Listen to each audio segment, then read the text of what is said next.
Дмитрий Александрович Быстролетов.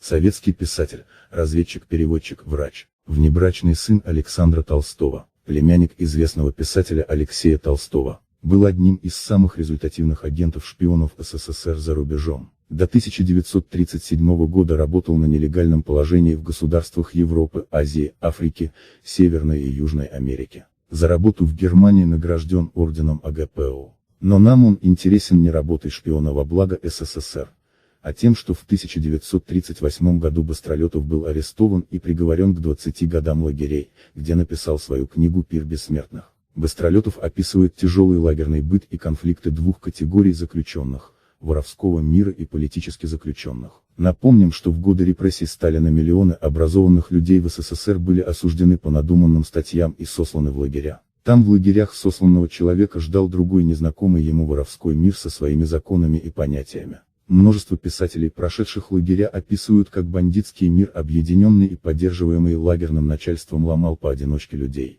Теперь перейдем к книге нашего героя. Наш этап застал бараки почти пустыми, утомленный теснотой в теплушках, разбрелся кто куда и как единое целое фактически перестал существовать. В следующую ночь 1,5 десятка урок с ножами и бритвами ограбили всех до одного порциями, группу за группой, в разных бараках по очереди.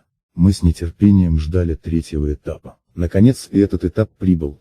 Привезли цвет выписанной советской властью национальной интеллигенции Казахстана, инженеров, писателей, художников, врачей, актеров, педагогов.